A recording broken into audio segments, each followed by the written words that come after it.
Welcome back. It's lovely to have you here again. Tonight, we're not dining with royalty.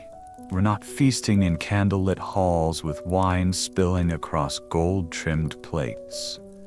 No, tonight, we're sitting cross-legged on a dirt floor, holding a wooden bowl that smells faintly of ash and staring into a meal that may, or may not, have moving parts. Because before food was photographed and posted and paired with microgreens, before even the idea of a recipe, most people ate to survive.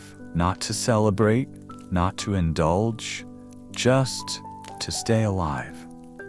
And what they ate? Well, let's just say you wouldn't last long with their menu. So let's imagine, just for a while, that you are one of them.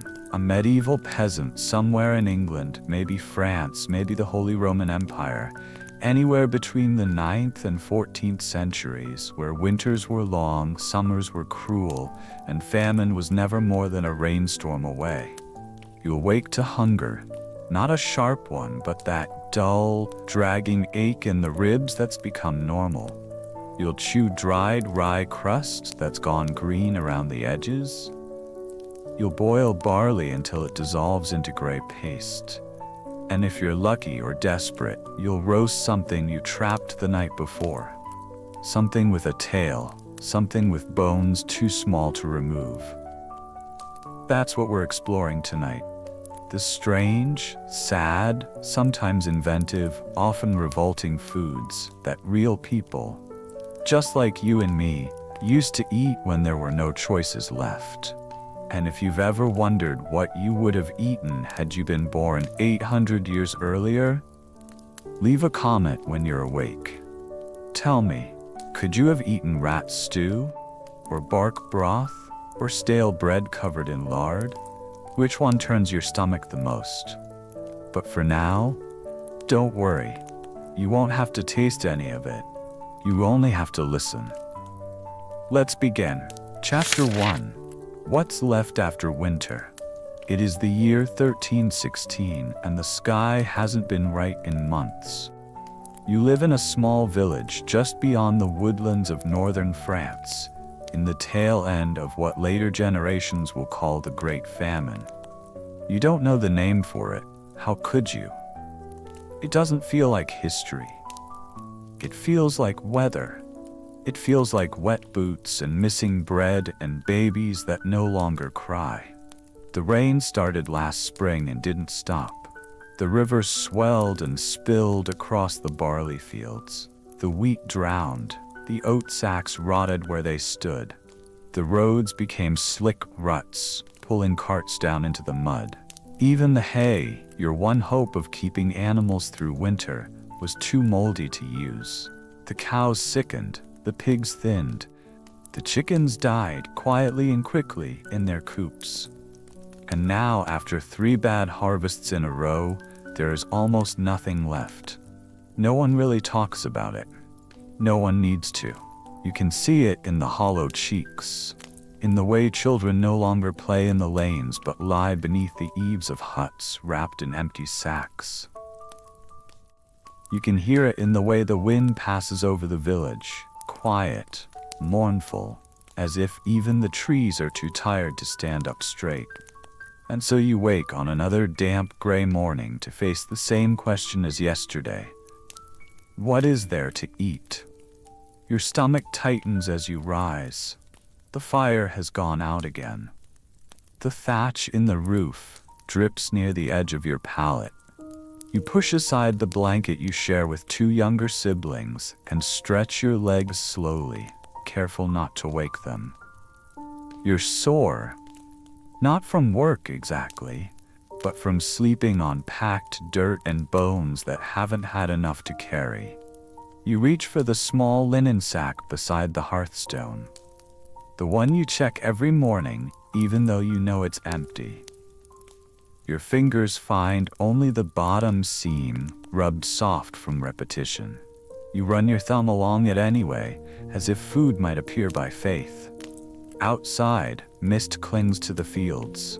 The sky is a dull sheet of metal, gray upon gray, horizonless. You step into your worn boots and pull your cloak over your shoulders. It still smells faintly of smoke and damp wool. You'll walk the hedgerows again today. Maybe the roots have loosened with all this wet. Maybe a squirrel has died and gone unnoticed. Maybe some cress or nettle has dared to grow early. Your mother once told you that God gave peasants strong teeth and strong stomachs, because that's all he could afford to give. You believed her then. You're not sure now. You make your way through the village slowly. A neighbor waves without lifting his arm, more of a nod with his eyebrows. No one speaks before midday anymore. The energy is too precious. You pass a girl your age breaking frozen dung into pieces with a stick. It's for fuel, or maybe even for drying and mixing with barley flour, if any is left. You don't stop her. There are no rules now. Not really. In better years, it would be unthinkable to gather leavings from another's field, to dig under a lord's oak tree, to catch birds near the churchyard. Now it's a question of speed. Who gets there first? Who is willing to eat what the others won't? You reach the edge of the woods by mid-morning. You don't go far. Wolves live deeper in, not always, but sometimes. And you've already seen too many bones. At the base of an old tree, you find a scattering of mushrooms. You crouch. Not the good kind. Not even the safe kind. You've seen them make people ill. But you also saw a man eat these same ones last week and wake up fine the next day. Maybe it depends on the weather, or the person. You collect 3 anyway. You dig into the wet ground with a flat stone and pull up a handful of woody roots. Nothing soft, nothing sweet, but they'll boil. They'll fill your mouth at least.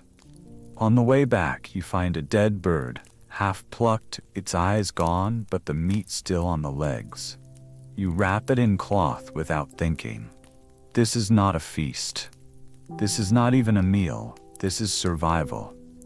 And when you return home, you light the fire again with twigs from the walls. You set a clay pot on the stones. You slice what you found, drop it in water, and stir with a carved stick. You don't season it. You don't taste it. You just wait until it softens, then you share it. And tonight, if the stew doesn't make you sick, if the roots don't twist your stomach, or the bird doesn't taste too much like rot, you'll eat in silence with your family and go to sleep thankful. Not because it was good, but because it was something. Because in this time, in this cold, forgotten corner of the world, something is enough. Chapter 2. The Mouse in the Pot. You weren't the first in your village to try it. The baker's wife had done it months ago, though she'd never say so aloud. She carried herself as if nothing had changed, still wrapping her skirts just so, still tucking her thinning hair into a bonnet as if keeping up appearances might also keep up her soul. But her daughter had whispered it, eyes wide, voice trembling, not with judgment, but something stranger. Something like envy. They caught one, she said. Cooked it on a flat rock. Said it wasn't so bad. You nodded then, quietly, politely, pretending it was a curiosity, pretending you hadn't already wondered what it might taste like, pretending you wouldn't do the same if given the chance. But now the chance is in your hands. The mouse is small, too small really. Its body could fit in your palm. Its tiny limbs curl against its belly as it lays still, breath coming in tight, rapid flutters. It hadn't fled when you approached the grain shed. Perhaps it was too cold or too young. Perhaps it was just tired. Like you. You cup it gently and tuck it into the inner fold of your cloak, the way you'd once carried sparrow chicks back to the hearth to warm them. But this isn't that. This isn't mercy. This is hunger, pure and heavy, wrapped in wool. The walk back home is longer than it should be. not because the road has changed, but because your thoughts weigh down your steps. You try to think of other things, of warm soup, of the bread your mother used to make, the one with cracked rye and a bit of honey stolen from a hive near the mill. But even your imagination has grown thin. Now you only picture the fire and the pot and the mouse. At home, the fire is waiting, low and sulking. You kneel beside it, whispering encouragement as you coax the embers back to life. Twigs first, then straw. Then thin branches stripped from the thatch when no one was looking. It catches eventually, blooming with soft orange light that paints the clay walls in shifting shadows. You work in silence. The skin comes off easier than you thought it would, like peeling a fruit you don't want to taste. You try not to look at its eyes, which have turned to cloudy glass. Your hands are steady now, too steady. This, you realize, is how it happens. The body hardens before the mind catches up. You rinse it with water from the cracked jug by the wall. It smells like stone and old wood.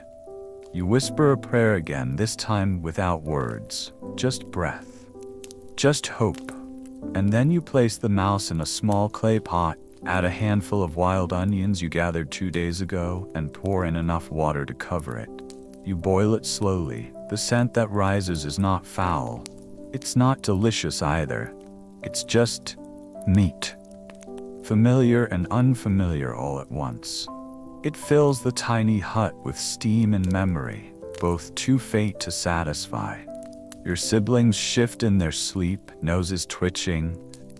You pray they don't wake. When the meat pulls easily from the bone, you take it from the flame. You eat it with your fingers, pulling flesh from ribs the size of sewing needles. It doesn't taste like much. A little bitter, a little earthy, but it's warm, it's soft. It fills your mouth, and when you swallow, your stomach doesn't lurch in protest. It welcomes it. You finish all of it, every scrap, every drop of the broth. You gnaw on the leg bones until they crack. You crush them in your teeth and spit out the shards. Then you sit back on your heels and close your eyes, not with pleasure, but with relief. For the first time in days, you feel something settle in your gut that doesn't claw at your ribs. But it doesn't feel like victory. It feels like loss, not the kind that leaves you crying, but the kind that stays quiet and permanent. You've crossed a line. You know it. And you wonder, not for the first time, how many more lines there are before none of them matter anymore. Outside, a raven cries once, then disappears into the trees. The smoke curls from the chimney into a sky smeared with the dull gray of late winter. Somewhere in the distance, a bell rings, one of the last ones still used. You don't know if it's for mass or for death. These days, they sound the same. You clean the pot, carefully, no traces left behind. If you're asked tomorrow what you ate, you'll say roots and water, maybe a nettle or two. They'll nod and you'll nod, and no one will speak of mice. But the next time you see one, you know you won't hesitate. You'll think of this night. You'll think of how warm your belly felt, just for an hour or two. You'll think of how easy it was. And that's what frightens you most. Chapter 3. Mold on the bread. The bread was never meant to last this long.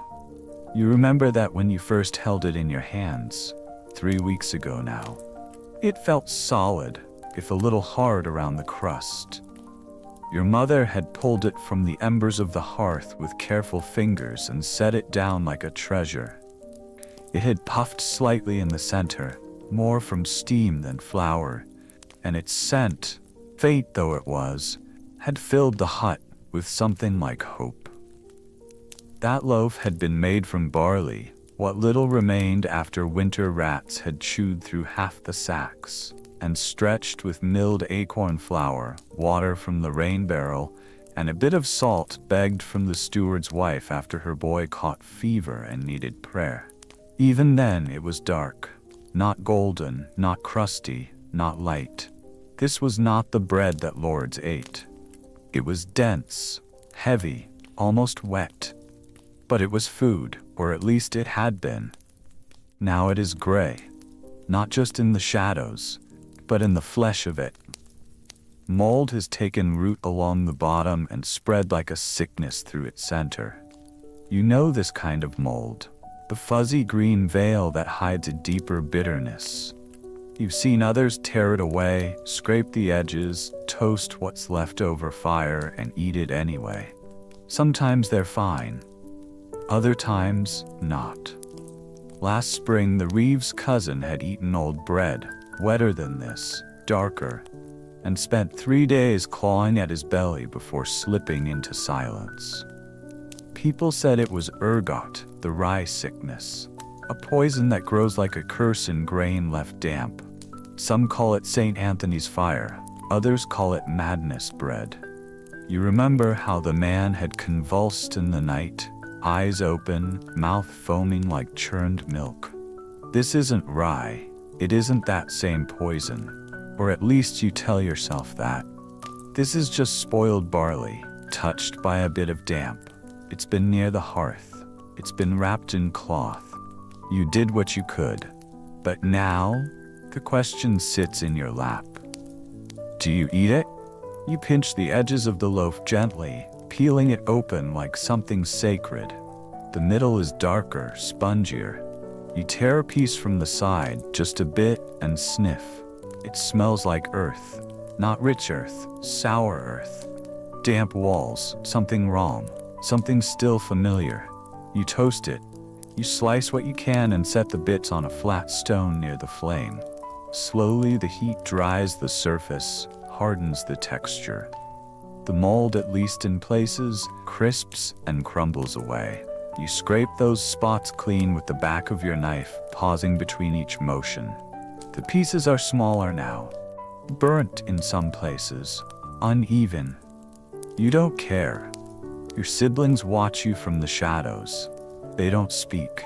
They know better. They are old enough now to read your face and know that if you feed them, it is safe. And if you don't, it is not. They trust your silence more than they'd ever trust words. You take the first bite. It sticks in your teeth, slightly sour but not rancid. Your jaw aches as you chew. You taste ash and bark and something bitter on the edge of memory. You wait for your stomach to rebel, but it doesn't. Not yet. So you eat another. Then you feed them. You tell them not to eat too fast, that the bread is old and hard and will sit heavy in their bellies. They nod, their fingers shaking slightly as they chew.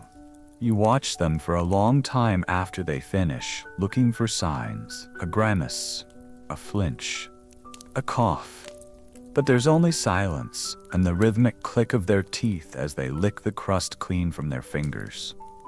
This bread, this ruined, scraped, hollowed bread, is the only thing between you and hunger tonight. And so you feel grateful, and also ashamed of that gratitude, because you remember a time when bread was not a test of endurance. Your mother used to sing when she baked. Not songs with words, just soft sounds that carried across the yard. Her bread had shape. She would fold herbs into it, sometimes a bit of cheese. Once, she even traded a spool of thread for a jar of honey, and you ate sweetbread until your fingers were sticky and your eyes hurt from laughing. You were 6. You remember it because it felt like celebration. Now bread is punishment. You see neighbors boil it into paste, mash it with roots, add water until it becomes a slurry. One family roasted it black and ground it into flour again, stretching it with pine needles and lard. Some say the mold is medicine if you know the right prayers. Others burn it to ward off spirits.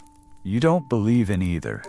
You believe in the ache that lives in your middle and the way your ribs press too tightly against your shirt. You lie down later that night and feel it churn in your stomach. Not pain, not yet, but tension. Like a door swinging closed that you hope will stay ajar. You wrap your arms around your knees and breathe slowly. You try to sleep. In the morning you'll know if it was worth it. And in the morning you are still alive. You rise slowly, heart pounding with the rhythm of caution. No dizziness, no fire in your limbs, no sourness in your throat. Your stomach turns once, but settles. It seems for now, you've survived it. You break off the last of the loaf and walk it outside. Old Ulrich sits near the edge of the garden wall, muttering to himself in fragments. He hasn't eaten in 2 days. His hands are blue. His beard is matted. He's not your kind, but he used to tell you stories when you were small. You remember one about a dragon who only ate spoiled bread and lived for 200 years. You place the bread beside him and say nothing. He won't eat it in front of you. He has pride, even now. But later, you'll find the cloth gone. And you'll hope that when he eats it, it does not turn against him. Because sometimes the difference between a meal and a mistake is just 1 day. Sometimes mold is death. And sometimes it's just food. You walk back to your hut as the sky begins to lighten. Birds chirp from the hedgerows, those that remain. You wish you could eat them. You've tried. They are faster than you.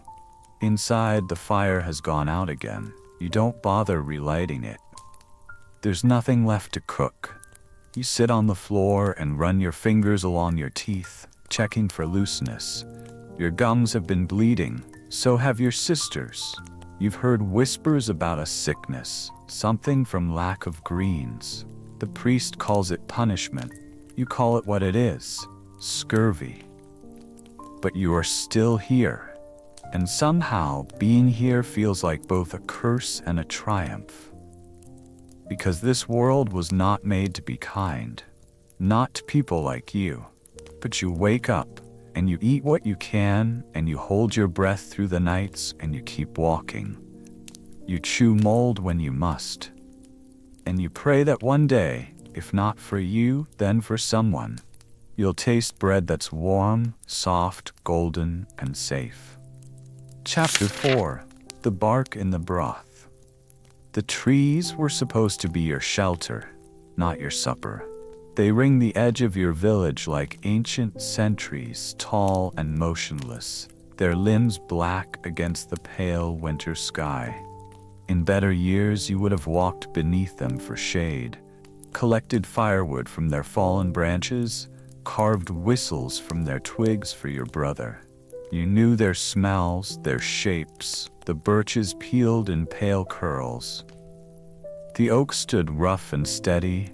The beeches dropped smooth nuts that pigs used to snuffle beneath in happier Septembers.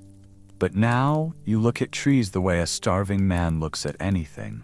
Not for beauty, not even for meaning, only for possibility. It was old Tabowd, the miller's half-mad uncle, who first taught you that bark could be eaten. You were 7 then, and you had laughed. Everyone had. He'd said it with such gravity, standing barefoot in the frost behind the smokehouse, holding up a strip of gray-brown birch skin like it was dried venison. "It'll keep your legs working," he muttered, waving the curl in your face. "Chew it long enough, and it'll fool your belly. And if you boil it, well, that's supper." He wasn't joking. And now, years later, with your stomach pulled thin and your head pounding from days without anything solid, you remember what he said. Not just the words, but the look in his eyes when he said them.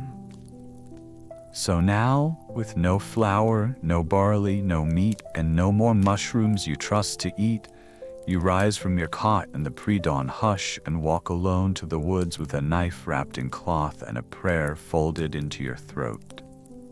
It rained last night. The path is soft. The trees stand still and wet, their limbs dripping quietly onto last year's leaves. Everything smells of rot and rain. Your cloak clings to your back, heavier with each step, but you walk forward anyway.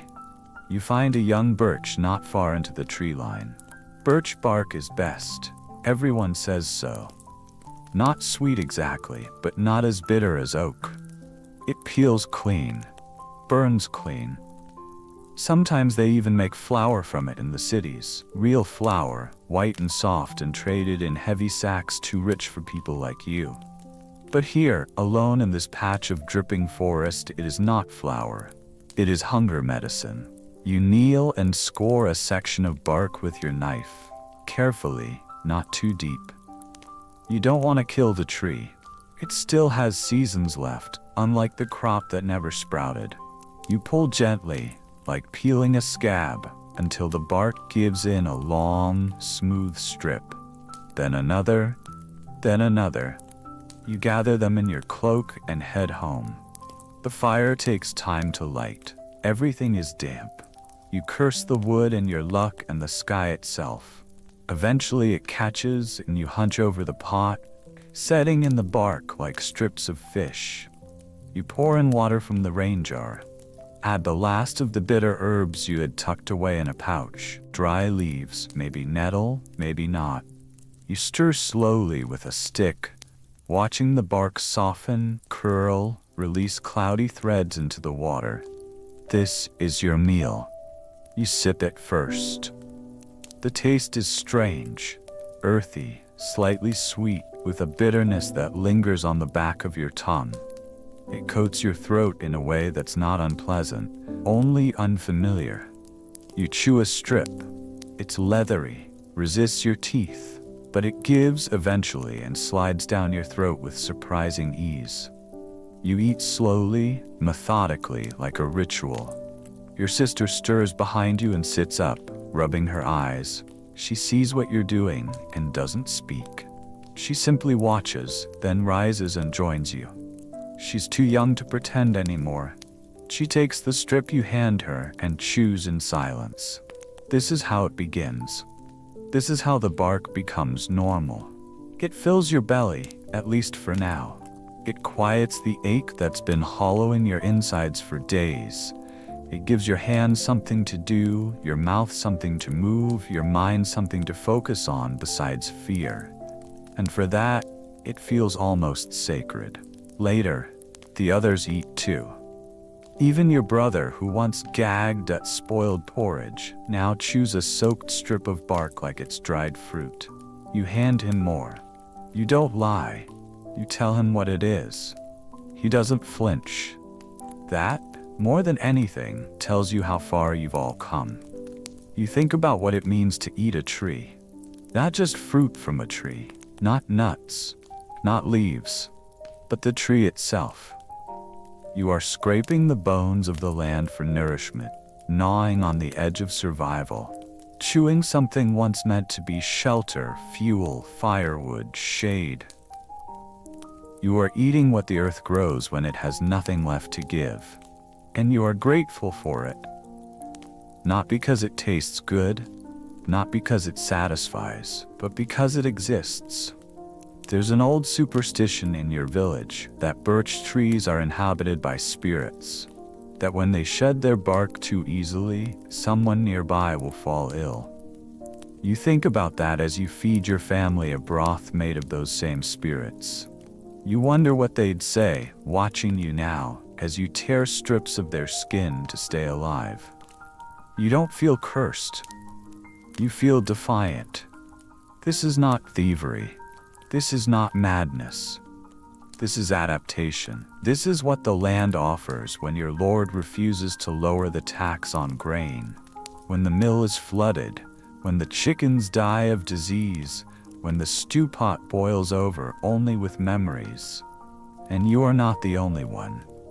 You've seen others in the woods, a boy digging under a tree for beetle larvae, an old woman scraping lichen from stones to dry over her fire.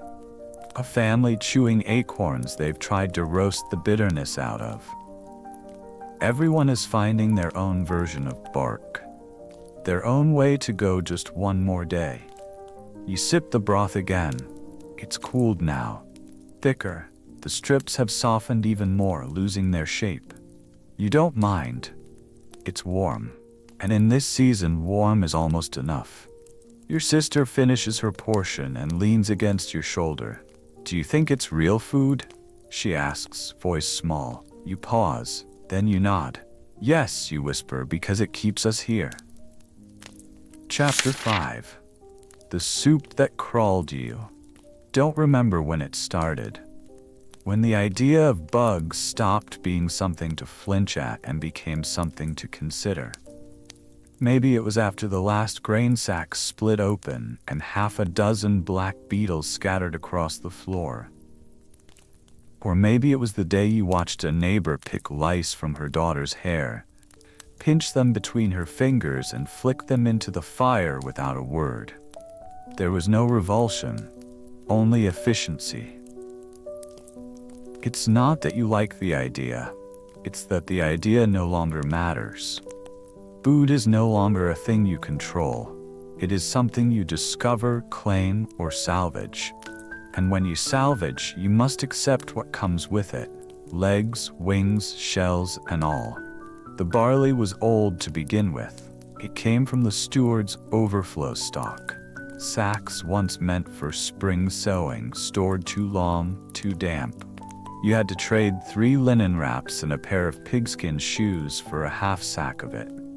Even before you opened it, you knew. You could feel the weight shifting in ways it shouldn't, as if something else, something alive, had made itself comfortable inside. When you finally sliced the knot and opened the sack, it was not grain that greeted you first. It was the smell, musty, sour, familiar, like the inside of a well that had sat too long in the sun. Then came the motion.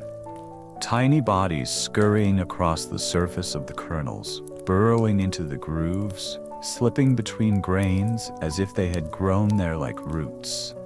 Weevils, mealworms, larvae. Names don't matter. You hesitated. You stared down into the sack, your arms trembling slightly, one hand still gripping the knife. There was enough here to fill 5, maybe 6 pots.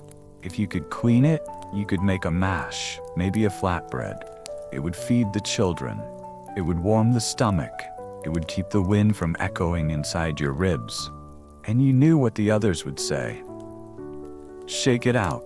Rinse the grain. Crush the husks. Toast it. Boil it long enough and everything dies. Everything becomes soft. Everything becomes edible. You nodded, and then you began. You poured the grain onto a flat stone behind your hut. The beetles scattered in all directions, disappearing into the grass and moss. Some didn't run, some clung to the grain, some burrowed deeper. You didn't scream, you didn't cry. You simply picked them out, one by one, until the pile was more seed than squirm. You rinsed it in cold water drawn from the stream. The insects floated to the top, bodies limp, legs splayed like tiny black flowers. You skimmed them off and tossed them behind you. The ducks used to eat them. There are no ducks now. You let the grain dry in the sun for the better part of the afternoon, then brought it in and ground it with a stone. It smelled earthy, not rotten, just tired, like something that remembered being alive and was trying not to let go of that memory too quickly. You cooked it with what you had left. A few stunted carrots, their tips soft and gray, and half an onion that had started to sprout from its core. The water came to a boil slowly. You stirred the pot in circles, watching the broth thicken. Bits of husk floated to the top. A few remaining beetles surfaced and curled as the water heated. You pushed them down with your spoon. It was the same pot you had used for years. The same pot, that once held rabbit stew and lentils and meat from feasts you barely remember. It felt strange to cook this way, with such precision, with such care, for something so far removed from flavor. The children waited without asking. They had learned that questions were the surest way to go hungry. You told them it was vegetable mash, that the dark specks were seeds, that it would taste better with salt. If only you still had some. When you ladled it into bowls, it steamed with the comfort of memory. The warmth alone made them smile. They ate slowly at first, then faster. One of them licked the bowl clean. Another reached for the pot to scrape what clung to the bottom. No one asked what was in it. You waited to eat until they were done. Not because you were selfless, but because you needed to know. If their faces twisted, if their hands flew to their mouths, if they keeled over, you could spare yourself. But they didn't. Their bellies filled, their eyes softened, their bodies stilled. So you ate too, and it wasn't bad, it wasn't good either. But it was warm, it was thick, it had weight. The weevils, if there were any left, had lost their shape in the boil. They had become part of the broth, part of the story, part of you. Later that night, as you lay in the dark, you thought about the line again, the one between food and fear, and you wondered how many more lines there were left to cross. Because the truth was, insects were everywhere. You'd seen neighbors grind beetles into flour. You'd watched a child pull maggots from a bloated apple and eat the rest. You knew of families who harvested ant eggs, who fried grasshoppers in pans slick with candle drippings, who toasted wormy loaves and called them lucky for having any bread at all. And maybe it wasn't as unusual as it seemed. Insects were, after all, part of the world. They fed the birds, they turned soil, they outnumbered everything. And perhaps in their way, they were wiser than humans. They knew how to survive. The next day, you checked the bottom of the grain sack again. More bugs. Always more. But you didn't flinch this time. You didn't curse. You simply gathered what was left and set the pot to boil again. Because when food becomes survival, nothing is too small to matter. Not a beetle. Not a grub. Not a speck of flour riddled with tiny legs. And when your belly is quiet and your body is still and the fire has burned down to orange glow, you do not feel shame.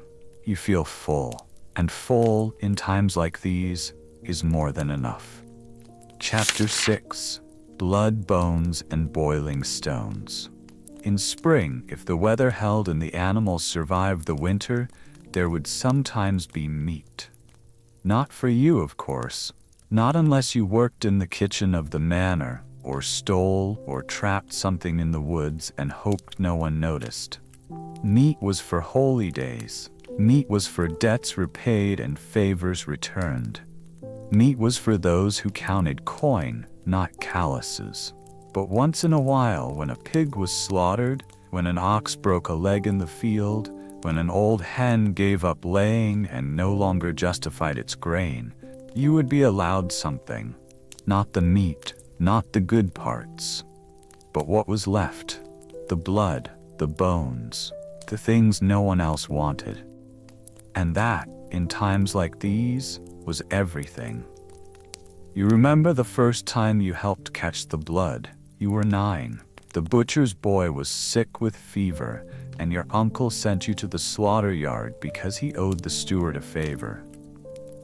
You held the bowl, 2 hands steady, heart pounding with the raw animal panic of it all. The pig squealed, thrashed, kicked, and then fell silent, and the blood spilled into your basin, hot, thick, steaming in the morning air like a dark soup already brewing.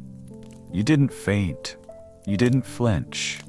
You stood still as the butcher nodded at you, and when you brought the bowl home, your mother didn't praise you. She just set a pot to boil and got to work. There are ways to cook blood. You'd be surprised. With oats and barley husks, it becomes a kind of pudding. Thick and dark and rich with iron. Mixed with wild onions and foraged herbs, it can be baked into cakes or stirred into porridge. It binds, it colors, it feeds. In some villages, they even boiled it with ash to purify it, then drank it cold, like medicine. You don't know if it worked. You only know it kept your hands warm when nothing else would. Then there were the bones. They came last, always last. Once the meat was carved, the fat rendered, the skin salted and hung to dry, only the bones remained. Long ones, thin ones, curved ones, brittle at the ends. Sometimes they were thrown to the dogs, but sometimes when hunger pressed close and the dogs had already died or disappeared, the bones came to you. You boiled them. You learned how long it took to coax anything useful from bone. It wasn't fast. It took hours, sometimes days. You had to crack them first, split them with stones, smash the marrow loose. Then you drop the pieces into water and let them simmer until the broth turned cloudy and the smell filled the hut with a promise it couldn't quite keep. The taste wasn't rich, it was thin, but it was better than boiling leaves, better than eating dirt. It was nourishment in ghost form. Whatever clung to the skeleton of what had once been alive. You'd mix it with nettles or barley chaff or the stale ends of oat cakes. You'd ladle it carefully into wooden bowls and sipped slowly, trying to trick your stomach into thinking there was more. Sometimes the bones came already scraped clean, picked from the manor's refuse pile where the servants dumped the leftovers. You'd wait until dark, sneak past the gate, and dig through the scraps while the guards slept or drank or looked the other way. There was no shame in it. Not then. Not when your youngest sister cried from hunger in her sleep. Not when your mother coughed blood into a rag. You did what you had to do. You always did. And then, on the worst days came the stones. You had heard of it before you ever tried it. Boiling stones. It sounded like madness, like something a child might pretend in a game of make-believe. But it was real. You watched a woman do it once. She'd collected smooth, round river stones, washed them in vinegar, then dropped them into a pot of water with herbs and roots, and told her children it was stew. They drank it like it was. They believed it warmed them. And in a way, it did. The stones held heat. The water carried flavor, if not substance. The illusion fed their minds even when their bodies grew thinner. And when they slept that night, stomachs faintly warm, they dreamed of meals that never happened. That, too, was survival.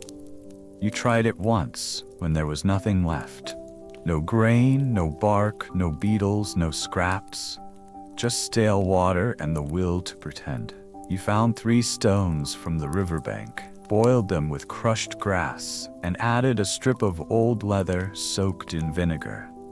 It wasn't food, but it was something to do with your hands, your breath, your hope. You fed it to your siblings in silence. They didn't ask. They were too tired to ask.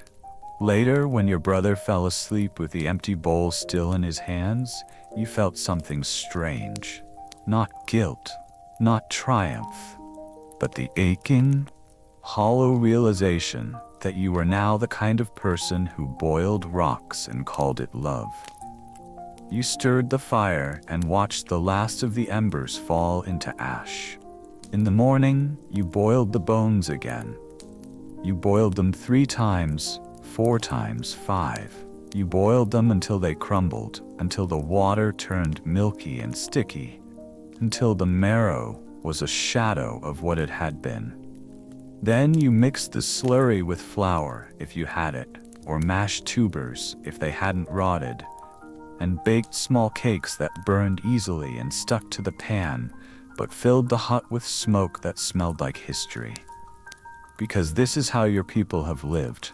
Not for a year, not for a generation, but for centuries. Blood and bones and boiling stones. The things no one wants. The things that linger. The things that cannot be stolen because no one else sees them as precious. But you do. Because you have to. Because in this world, this gray, unforgiving, mud-slick world where hunger never sleeps and silence sits heavier than snow, what others discard, you crown. And it's not just about food. It's about claiming the right to stay alive when everything says you shouldn't. Chapter 7. Rot, rancid fat. By now, you've stopped smelling it first. When food spoils, the nose knows before anything else. But lately, the line has blurred. You've grown used to the sick, sweet edge of meat that's gone gray at the bone. You no longer flinch when the fat is sour. Even when milk turns to curdled clumps in the pail, you don't pour it out. You stir it, you taste it, you wonder if it can be boiled, strained, or buried long enough to become something new. Because waste is a luxury, and you cannot afford to throw away what others fear to touch. It started with the mutton, cut from an old ewe that died just before frost. You didn't see how she went, only the limp wool carcass dragged into the shed, the steward's boys hacking away at her limbs while muttering about cold and worms and God's punishment. You watched from a distance as they carried the best cuts toward the manor kitchens and left the rest in the dirt beside the wall. Later that night, after the lights had gone out and the dogs had gone quiet, you came back. Alone. The ribs were still there, partially stripped. The rear haunch, half-skinned, lay sprawled in the straw. You weren't the only one who'd noticed. A boy you didn't recognize crouched by the carcass with a rock in one hand and a broken clay jar in the other. He was young, maybe 9, maybe 10, but his eyes were hollow in a way that made him seem older. He looked at you without speaking. Then he walked away. You took what you could. A strip of meat still clinging to a femur, a fatty chunk near the base of the tail. They smelled wrong, even then. But wrong no longer meant forbidden. Wrong only meant risk. And risk now was simply the cost of staying here. At home, you trimmed the green edges, you scraped the muscle, you boiled the fat separately, watching it foam and bubble into a slick sheen across the water's surface. The smell filled the hut. Not the smell of cooking, but of surrender. Of rot and memory and hope turned slightly bitter. You fed it to your siblings anyway. They ate, slowly, quietly. They did not ask where it came from. They knew better. One of them gagged. You placed a hand on her back and told her to breathe through her mouth. It helps. It always helps. The fat was the hardest part. It coated the tongue like oil gone sour. It stuck to the roof of the mouth and left a film behind your teeth. But it lingered in the belly. It held heat. It gave strength. Not joy, but fuel. And fuel now is what matters. Later, when your brother complained of cramps, you wrapped him in every blanket you had and prayed it was just the cold. When your sister coughed through the night, you boiled mint leaves you dried last summer and spooned them between her lips. They slept, fitfully, but they slept. The next morning, you felt fine. So did they. The meat had held, or maybe your bodies had learned not to reject it. That day, you began to look at food differently. You no longer searched for freshness. You searched for resilience, for what might survive just long enough to be useful. The smell of rot became a challenge, not a warning. The color of fat became a signal. Pale yellow for recent, brown for late, gray for risky, green for only if you have no other choice. And then there were the maggots. They appear when you least expect them. in flour sacks, in rotten apples, inside loaves gone soft and black. They crawl through pork that's been salted but not fully cured. They live in cheese and cabbage, and even the folds of cloth that once held scraps of fish. They disgust you. Of course they do. They move in ways that defy logic, mindless, soft-bodied things writhing through decay like they belong there. But sometimes, they are a blessing. You've seen it. A boy caught a rabbit once, thin, riddled with worms, belly bloated from death. It should have been useless. But the flies had gotten there first. They'd laid eggs. Maggots had burrowed deep into the flesh, and when the boy cut the rabbit open, the meat was gone. But the maggots remained. He cooked them. Over low flame, on a flat stone slick with ash, he roasted them until they curled, stiffened, and turned golden. He ate them by the handful. He survived the winter. You haven't eaten them yet. Not directly. But you've picked them from bread and wondered. You've boiled carrots that crawled and hoped the heat was enough. You've looked at the edge of mold and watched something move, and still, you brought the spoon to your lips. Because in this world, your world, what moves might also save. There is no dignity in that thought. There is only the hunger that presses past disgust and buries shame beneath the need to see tomorrow. You remember faintly what it meant to reject food. To say no. To walk away from a plate because it smelled strange or looked soft in the wrong places. That memory feels foolish now. Spoiled children in warm houses, bread scraped clean of crusts, apples tossed because of a bruise. You are not that child anymore. You are a creature of the weather, of mud and cold and mouths that never stop asking if there will be more. You are a hunter of scraps and a priest of boiling pots. You are both provider and scavenger. And rot, rancid though it is, has become your closest ally. Tonight you eat slowly. The stew smells sour, but it doesn't revolt you.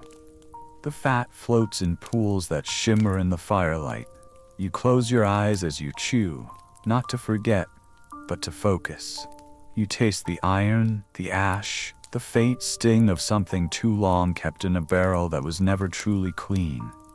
You taste what's left. You swallow what others wouldn't. And when your siblings ask for seconds, you give it to them. Because it didn't kill you yesterday. And today, that's as good as a miracle. Chapter 8. Dirt, Ash, and Bread That Bites Back. There was a time when bread meant safety, not warmth, not luxury, just certainty. A loaf on the table meant one more day without the sharp, digging hunger that kept you awake in the night. It meant that the earth had provided, that the grindstone had turned, that the fire had done its work. Even the simplest flatbread, scorched black on the edges, hardened from being baked too close to flame, had once tasted like grace. But that was before the flour ran out. Before the rains came. Before the sacks in the steward's granary grew light and the rats grew bold. Before you began mixing bark into your dough and praying it would rise. Now you're not sure what bread is anymore. It still looks the same in shape. The circle, the folded edge, the thumbprint mark in the center. But the color has changed, so has the smell. It's darker, denser, heavier than it should be. Not with richness, but with weight that has nothing to do with grain. You've started adding dirt, not full handfuls, just a pinch at first, then a bit more. You sift it from the dry patches under the old oak tree behind the hut, where the roots hold back the worms and the ground has baked into something crumbly and still. You pick through it for stones and bark, then mix it with ash from the fire and cold water, kneading it between your palms until it forms a sort of paste. There is no yeast, no honey, no salt, just dust and memory. You press it into flat rounds and place them on hot stones. The fire flares up, hisses against the wetness. The ash clings to the dough, turning it gray, then black at the edges. You flip them once, twice. They crack if you press too hard. When you eat them, the grit is immediate. It fills your teeth, slides under your tongue, scratches your throat. You chew slowly, and each bite feels like swallowing a spoonful of gravel soaked in bitterness. But it fills you, at least a little. It spreads through your stomach with a strange heaviness, dense, inert, oddly comforting in its bulk. The others eat it too. No one asks what's in it anymore. They know. They've eaten worse. You've all eaten worse. But it's not just the dirt that makes these loaves strange. Sometimes you feel it after, an ache in your belly, a twisting behind your ribs, a dizziness that settles into your eyes and won't leave for hours. It passes, usually. Sometimes it doesn't, and sometimes the bread fights back. There's a sickness no one speaks of by name that everyone knows. They call it St. Anthony's fire, though it has little to do with saints. It begins with numbness in the fingers, then a tingling like insects crawling beneath the skin. Then come the cramps, the spasms, the shaking. Then the fever, if you're lucky. If you're not, hallucinations, blackened limbs, screaming that doesn't stop. It comes from the rye, they say. From grain stored too long, grown in wet soil, eaten too fast. It's not always visible. Sometimes it hides in the flour, just a dusting, just enough. And when it bakes, it doesn't go away. It waits. It sleeps inside the crust, soft and silent, until it finds a weak body. You've seen it once. A girl down the lane, barely 10, started shaking one morning after eating a crust left over from a feast. She screamed that her legs were on fire, that her skin was crawling with beetles, that the devil had come to eat her from the inside out. The priest came and laid hands. The midwife came with herbs. Nothing helped. She died 2 days later with her mouth still open and her fingers locked around the blanket, as though trying to hold on to the world. They burned the bread after that. You still remember the smell, acrid, thick, sour with sorrow. Now, when you bake your loaves, you sniff the flour 3 times. Once before mixing, once while kneading, once before placing it on the stone. You tell yourself this is enough. You tell yourself that if it smells of rot or mold or poison, you'll know. You'll stop. But what does poison smell like when you've eaten bark and beetles and mouse bones? Sometimes the line is too thin to see, and there's no other flour left. The steward's stores are locked. The mill has no power. The barley crop failed 2 seasons in a row, and even the acorn meal has begun to run sour. So you mix what you can find. Old rye swept from the floors, chaff pounded into powder, the dust scraped from the bottoms of sacks, mixed with ground lichen or dried nettles, or, if it's all you have, ashes and dirt. And you pray the loaf does not bite. You pray that the dizziness in your limbs is just tiredness, that the itch in your fingers is just dry skin, that the dreams you had last night of wolves speaking Latin, of trees weeping blood, of a loaf splitting open to reveal a screaming mouth, were just dreams. Because if not, then the bread has taken something from you, something you won't get back. But you eat it anyway, you have to. And in some way, that's the worst part. Not the dirt, not the grit, not the rot, but the knowing. The knowing that you are eating something that might turn against you, and doing it calmly, quietly, as if that choice is no longer yours to make, as if your body no longer belongs to you, but to the hunger. You tell your sister it's clean, that you brushed it twice before grinding, that the oven stone burned out any sickness.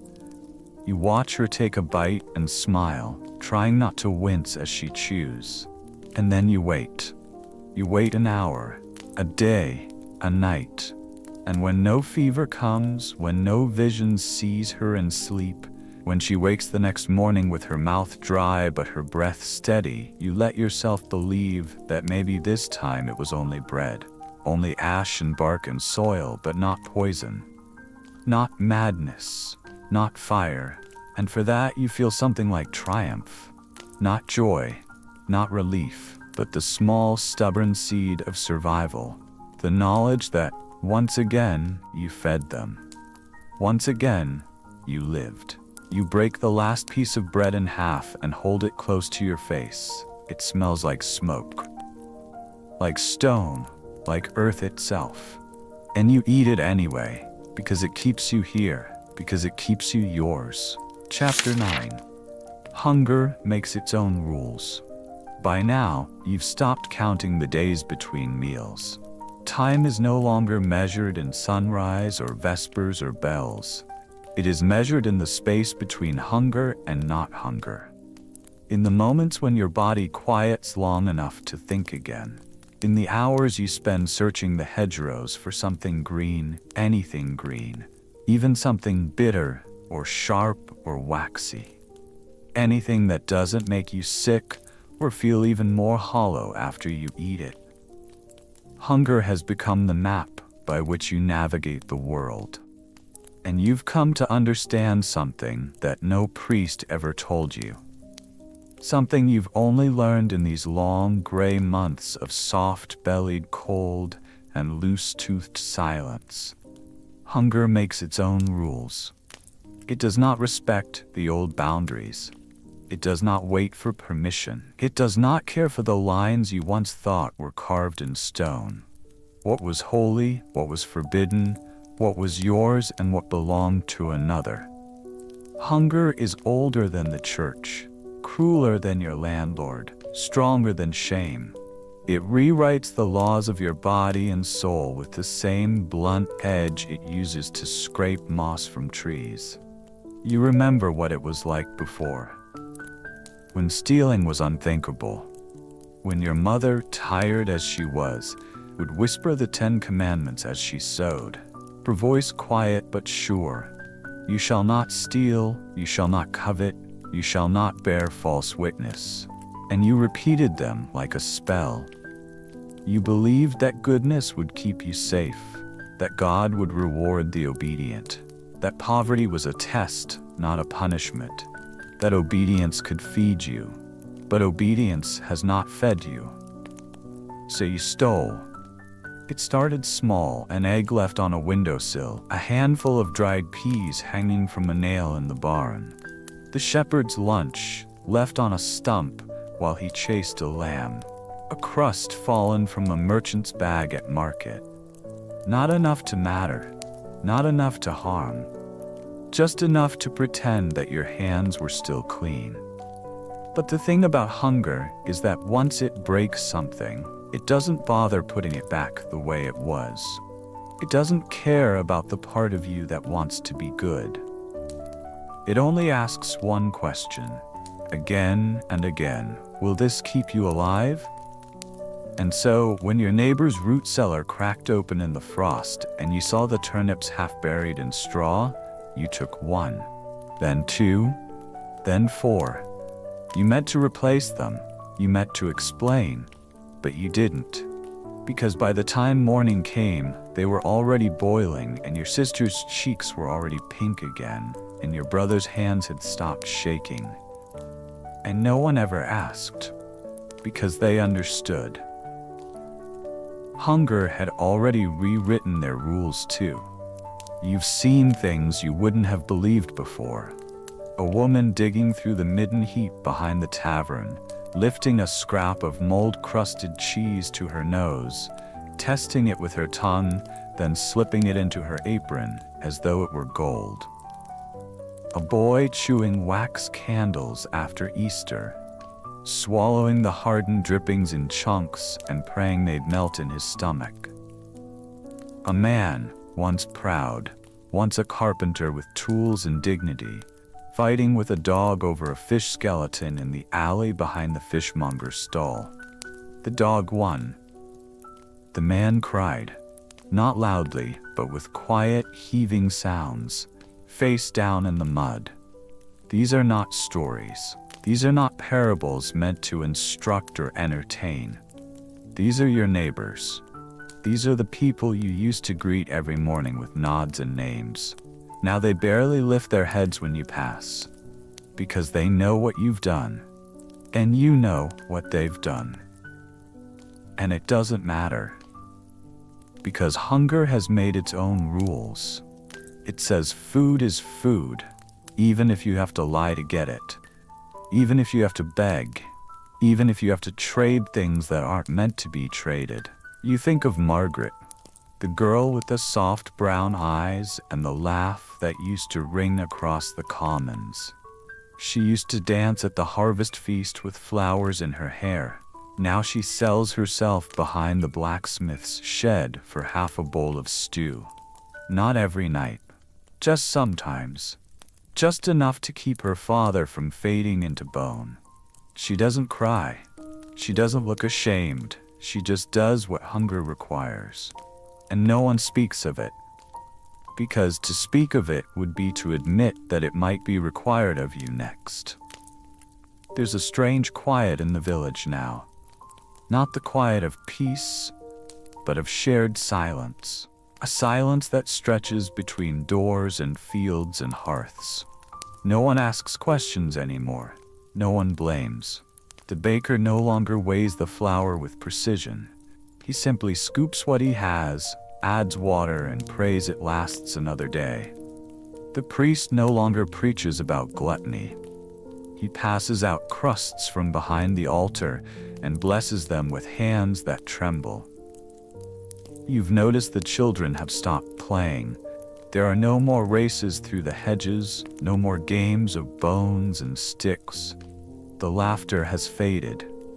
Now they sit in circles, whispering stories about what food used to taste like, describing apples so sweet they made your jaw ache, honey so thick it dripped like syrup from a spoon, roast meat with skin that crackled. They speak like bards around a fire. They speak as if remembering might fill their bellies. You listen sometimes. You remember too. And when you can, you lie. You tell them there will be flour again soon, that the miller said so, that the rains are ending, that the next harvest will be better. You say these things because they need to be said, even if they're not true. Because sometimes lies are part of the new rules too. Hunger does not reward truth. Hunger rewards movement, ingenuity, silence. You have learned to gut rats cleanly, to find snails where others see only rocks, to gather moss that can be boiled into a kind of paste if you're patient and boil it twice. You've learned which parts of the nettle won't sting, which bark peels smoothest, which roots grow back if you cut them instead of pulling. You have become something else, something more than you were. Not better, not worse, just different. You don't pray like you used to. You still fold your hands, you still whisper before sleeping. But your prayers have changed. They are no longer requests. They are reminders. Let this not kill us. Let this not sicken the child. Let this last long enough to matter. And when the prayer is over, you eat. You eat what hunger allows. You eat what the world no longer wants. You eat what is there. And in doing so, you remain. You do not vanish. You do not become nothing. You continue, one bite at a time. Chapter 10. What remains after hunger? It doesn't end all at once. There is no feast. No sudden rain of grain from the heavens. No royal cart arriving with sacks of flour, barrels of salted meat, wheels of cheese waxed and waiting. No miracle. No return to before. When it ends, if it ends, it does so slowly, like a thaw. Not with a rush of water, but with a drip, a trickle, a quiet softening at the edges of cold. One day, someone finds a nest of eggs. The next, a patch of nettles grows thick and green beneath the trees. And then, later, much later, a sheep gives birth and both mother and lamb survive. You don't celebrate, not openly. You don't light a fire or sing or dance. You've forgotten how. Or perhaps you remember, but your body no longer rises to the memory. There is no energy to waste on joy, only movement, only tasks, the next bowl to fill, the next mouth to feed. But something in you shifts. You begin to breathe differently. You begin to sleep without waking from hunger dreams. You begin to speak in full sentences again. Not just needs, not just warnings, but thoughts, questions, jokes, even strange, soft things that make the others pause before they remember how to smile. It is not over, but it is changing. And as the hunger fades, it leaves behind something else. It leaves behind the knowledge of what you've eaten, not just mice and bark and beetles, but things you never named, things you barely looked at before chewing. Flesh boiled to softness, broth turned thick from boiling bones long past use, bread that bit back, mold that moved, dirt that grounded you not spiritually but literally. You remember the texture more than the taste, the grit of ash between your teeth, the sour curl of spoiled lard on your tongue, the way broth could taste like heat without ever tasting like food. And you remember the things you did to eat, the bargains, the lies, the silences, the moments when you let someone else go without so that your sister could have one more spoonful, the things you stole, the things you did not confess. And still, you remain. You are not proud. You are not ashamed either. You are changed. Because survival is not a virtue. It is not a prize you win. It is not something you do with your chin held high and your hands unstained. It is something you drag behind you. Something that clings to your skin long after the bowl has been emptied. You see it in others too, the ones who made it. Their backs bend lower than they used to. Their eyes linger longer on food, even when they are full. They count things constantly, apples, loaves, mouths, and mutter numbers under their breath, as if losing count might bring back the famine. They save scraps. They hide them. They eat quietly, as if the sound of chewing might wake something terrible. They lick their fingers clean, not from greed but from instinct, because they remember. And the body does not forget what it had to do to remain. You return to the fields when they thaw. You run your fingers through the soil, dark and wet and alive again. You plant what seed remains. You do not hope aloud. Hope feels dangerous, but you press it into the earth anyway, silent and trembling and real. You work until your shoulders ache, until the sun blisters your neck, until your nails are black with soil, and your back pulses with the memory of months spent curled on a dirt floor waiting for something to eat. And still, you work, because you do not want to be hungry again. But more than that, you do not want to become what hunger almost made of you. Because there were days when you stopped feeling human, when you were no longer a daughter, a brother, a mother, a friend, when you were simply a body looking for food, a mouth without speech, a hand without gentleness, a creature built only to chew and swallow and scrape and boil. Now you try to be more again. You speak softly to your siblings. You help the old woman lift her basket from the path. You give bread, real bread, to the child whose ribs still show beneath her shift. You do these things not because you are good, but because you are trying to remember what goodness felt like. And sometimes you catch yourself smiling at a flower, at a fat bee, at the way steam rises from a pot filled not with water and bones but with peas, herbs, maybe even meat. You smile, and then you stop, startled by your own face, because it has been so long. You visit the church, and the priest does not speak of sin. He speaks of firewood and lentils. He speaks of the dead. He speaks slowly, his hands shaking when he lifts the cup. No one asks why he is thinner, why his voice falters. They know. You kneel, you pray, but not for more food, not for wealth. You pray for distance, that the hunger stays far behind you, that it sleeps and does not return, that you will not forget, but that you will not have to remember too often. And when the prayer is finished, you rise. You walk home. The sky is soft with spring, the fields breathe. That night you sit at the table. You pass a bowl, it is full.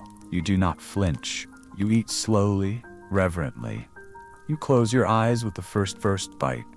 It tastes like something. You chew and you swallow and you remain.